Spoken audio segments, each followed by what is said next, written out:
ఇక్కడ ఉన్నటువంటి వేదికపై ఉన్నటువంటి వివిధ డిపార్ట్మెంట్లో ఉన్నటువంటి సంఘాల నాయకులుగా పనిచేసినటువంటి పెద్దలందరూ 2014 కన్నా ముందు 2014 కన్నా ముందు తెలంగాణ జేఏసీలో స్టీరింగ్ కమ్ సభ్యులు, ఇప్పుడు కోదండరామ్ గారు కన్వీనర్గా, అప్పుడున్నటువంటి జాయింట్ యాక్షన్ కమిటీలో స్టీరింగ్ కమిటీ సభ్యులు వీళ్ళందరూ, బయటి వాళ్ళు కారు.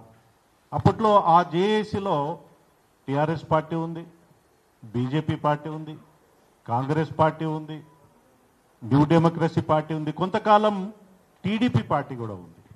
అది పొలిటికల్ జేఏసీగా మేము ఏర్పాటు చేసుకున్నటువంటి జేఏసీ, అది పొలిటికల్ జేఏసీగా లక్ష్యం, ఏకైక లక్ష్యం తెలంగాణ రాష్ట్రం సిద్ధించిన తర్వాత 2014 ఫిబ్రవరిలో బిల్లు పాస్ అయిన తర్వాత మాలాంటి వాళ్ళని కూర్చొని ఈ జేఏసీని కొనసాగిస్తే బాగుంటుందని ఒక అభిప్రాయం ఉండే. ఎందుకు అంటే రాష్ట్రాన్ని సాధించినాక కూడా పునర్నిర్మాణం కూడా ఇది వాచ్ డాగ్ లాగా జాయింట్ యాక్షన్ కమిటీ ఉండాలని అప్పట్లో మేము కోరుకున్నాం. కానీ వివిధ కారణాల ద్వారా ఎన్నికలు వచ్చినాయి. ఎన్నికల తర్వాత వివిధ పార్టీలలో పోటీ చేశారు మా జాయింట్ యాక్షన్ కమిటీలో ఉన్నటువంటి స్టీరింగ్ కమిటీ సభ్యులు. అది కార్యరూపం దాల్చలేదు. దాదాపు దశాబ్ద కాలం తర్వాత మళ్ళీ ఇప్పుడు మేము జేఏసీ అని పునర్జీవం చేసుకోవట్లేదు, కానీ ఆ పేరు జాయింట్ యాక్షన్ కమిటీ పెట్టుకోవడం లేదు. కానీ ఇది తెలంగాణ ఎంప్లాయీస్ కోఆర్డినేషన్ కమిటీగా ఎంప్లాయీస్, టీచర్స్, వర్కర్సు, అది ఆర్టీసీ వర్కర్స్ కావచ్చు, సింగరేణి వర్కర్స్ కావచ్చు, ఎలక్ట్రిసిటీ ఎంప్లాయీస్ కావచ్చు, పెన్షనర్స్ కావచ్చు, అందరికీ ఒక వాయిస్ లాగా ఉండాలి అని ఒక లక్ష్యంతో ఇవాళ Telangana employees coordination committee, pensioner coordination committee దీన్ని రివైవ్ చేసుకున్నాం. ఆ రోజు ఉన్నటువంటి జాయింట్ యాక్షన్ కమిటీ ఇది ఇంకొక రూపం అంతే తప్ప జేఏసీ పేరుని మేము వాడుకోవడం లేదు. నంబర్ 1.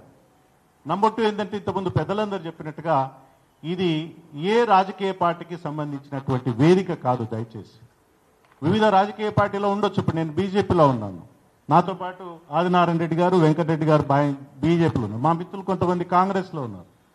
మా స్వామి గౌడ్ అన్న, శ్రీనివాస్ గౌడ్ అన్న, దేవిప్రసాద్ అన్న, మిగతా మిత్రులు బీఆర్ఎస్లో ఉండొచ్చు.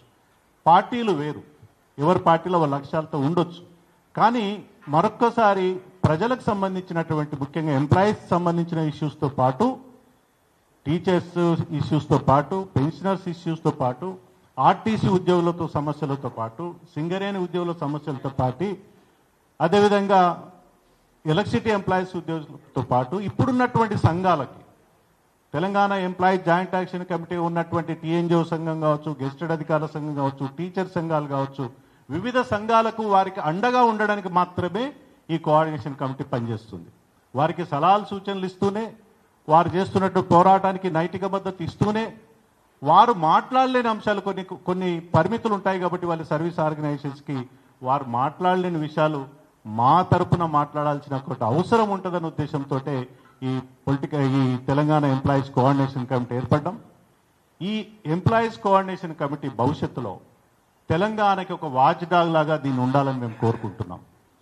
ఏ పార్టీ అధికారంలో ఉండని, బీఆర్ఎస్ అధికారంలో ఉండని, కాంగ్రెస్ పార్టీ అధికారం, బీజేపీ అధికారంలో, ఎవరు అధికారంలో ఉన్నా ప్రజల గొంతై ప్రజల సమస్యలపైన ఒకసారి మా అభిప్రాయాన్ని, మాకున్న అనుభవాన్ని ప్రజల వైపు నిలబడి వారి సమస్యలపైన మాట్లాడడానికి లక్ష్యంగానే ఇవాళ Telangana employees joint action committee ఏర్పడ్డది. ఇంతకుముందు చాలామంది పెద్దలు చెప్పారు. ఇప్పుడున్నటువంటి సమస్యలు ముఖ్యమంత్రి గారు ఏదైతే ఎంప్లాయీస్ ఇష్యూస్ ఉన్నాయో వారు మాట్లాడిన మాటలు కొంత అనుచితమైనటువంటికి వాళ్ళని పిలిపించుకొని మాట్లాడండి. మీరు సంఘాలుగా ఉన్నటువంటి నాయకులు పిలిపించి మాట్లాడి వెంటనే పరిష్కారం చేయండి. ఏదైనా ఉంటే ఇంట్లో కూర్చొని మాట్లాడండి తప్ప రాష్ట్ర ఆర్థిక పరిస్థితిని బహిరంగ చెప్పడం ద్వారా అది రాష్ట్రానికి నష్టం, ప్రజలకు నష్టం, పెట్టుబడులు రావు. ఇట్లా ఉండాలి ప్రభుత్వం అంటే.